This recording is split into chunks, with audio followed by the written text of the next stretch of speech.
going on, Moon Gang? It's another phenomenal day in Ape Nation, and we have a lot to talk about in today's episode of Dumb Money. We'll be going over the new SEC rules. We'll be going over the failure to delivers, the short interest for both AMC and GME, and of course, we'll be doing a technical breakdown of our two favorite stocks so we have a better idea of what levels of support and resistance to pay attention to when the market opens up once again tomorrow. So let's get right into it. AMC closed out the day at 59.04, which was a nice gain of 3.58%. A clear win. Any green day is a win for Ape Nation. GME was down 3% on the day and closed out the day at $222.50.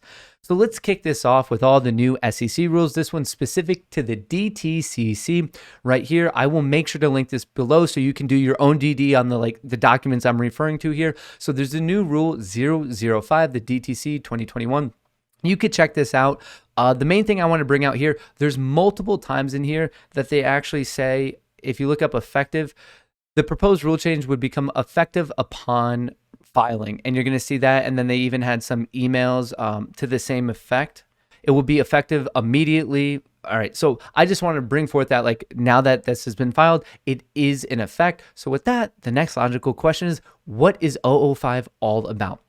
Right here, I'll make sure to link this. This is awesome. Regulations edition. It gives you a quick little cheat sheet of what all these rules are. So right here, 005, asset tagging and share lending revisions prevents loan/borrowed shares from being borrowed more than once. Another way to put that is if you listen to that interview I had with Mr. Wes Christian, basically these prime brokers have been taking the same exact set of shares that they could lend out, and they've been taking that pile and lending it out to multiple people. That's his example of Xeroxing. So basically, there's more loans going out than there should, and then that prompts more of these failure to delivers. Another way to do it is this particular rule, it's making it more difficult to hide failure to delivers, creating synthetics. So overall, this one does directly relate to this concept of naked shorting and things that shouldn't be going on between hedge funds and prime brokers. So this is a good direction. Not only does this impact us with AMC and GME in the sense of less naked shorting, but it helps the market as a whole because this is a practice that shouldn't be happening.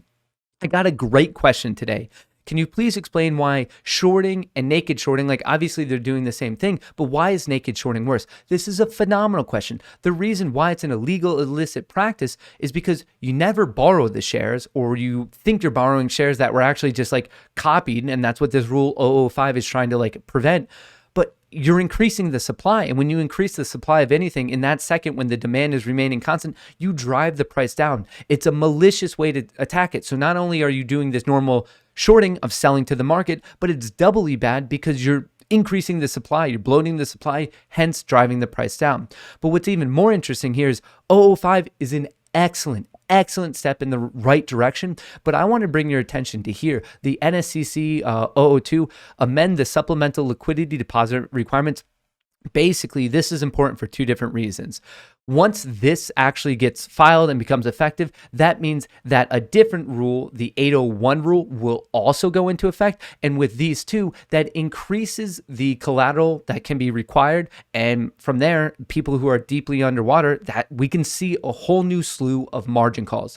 And I'm bringing this to your attention because we're going to get more information about it on Monday, June 21st. So pay attention to 002, and then that also means 805. So both of these rules, actually all three, 805, 002, and then this first one, 005, they're all excellent steps in the right direction. So I'm telling you, check this out. It's a great cheat sheet. I will link that below so you can kind of see what's going on there.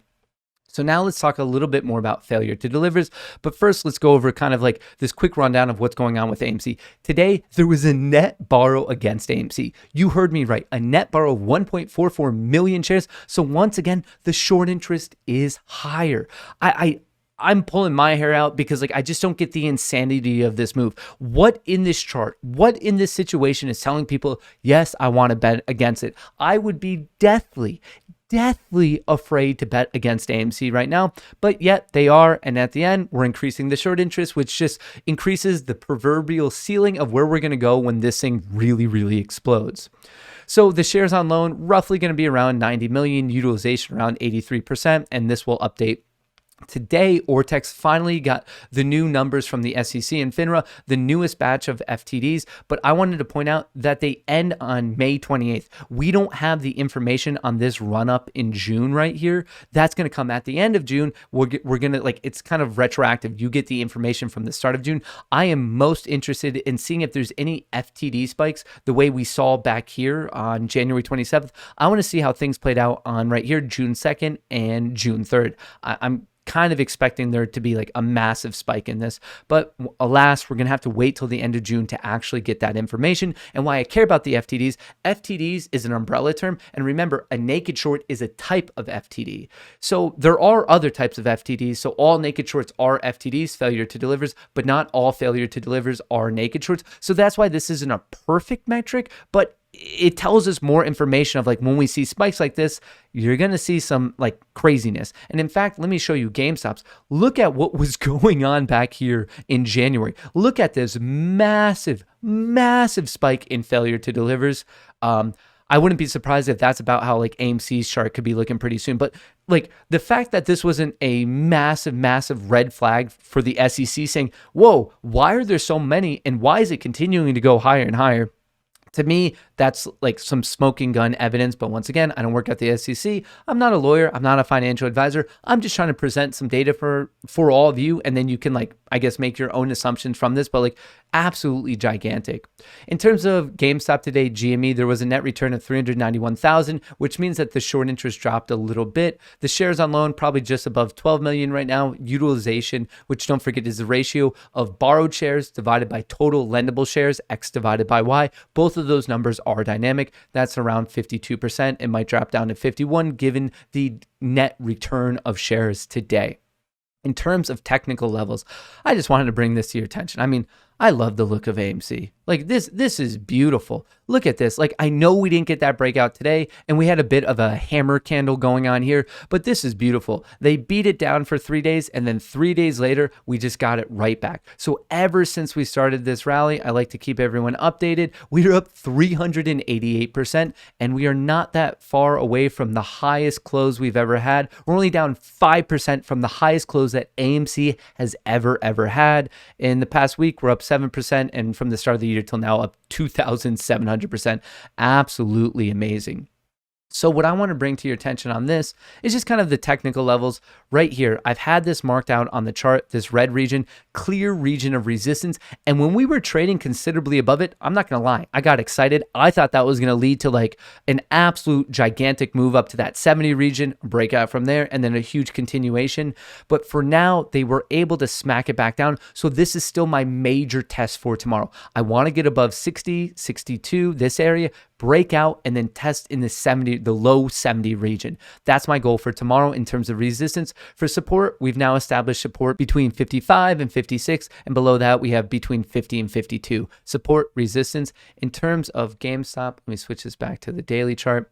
We are still beautifully bouncing off of this trend line. So right there, for me, I think that this is amazing. I mean, this trend line has been in play ever since February.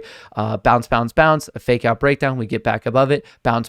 So once again, I think the risk reward of the current opportunity on GME, it's amazing. The risk is very close by, while the potential reward is considerably higher. So I'm looking for this region between 200 and 210 to hold. From there on the upside, I'm looking to see how it reacts around 275, 300, and from there, the next obvious test would be 350. So overall, we have very good information going on with the SEC. The rules that are being implemented and the ones that are about to be implemented are not only wins for AMC and GME, but the stock market at large. It is, before we've been referring to the playing field being a bit tilted, it's helping even it out. It won't make it even, but we're getting closer and closer to what I would consider to be a fair market. AMC and GME specifically, we have new information on the failure to delivers, but we still are waiting for the information of what's going on in June, because the way it's reported, we won't find that out until the the end of June. That's when we get the information for the start of June. But overall, when I look at the charts, when I look at the short interest of AMC and GME, I'm still as apish as I've ever been. With that being said, I would love to get your thoughts on both of these stocks in a comment below. If you enjoyed this video and you want to get in front of other people, I'd appreciate it if you could help me out with the algorithm. All you have to do is drop a like, and if you enjoy this type of content, hit that subscribe button. Until I catch you next time, from me and Chair, best of luck in the markets.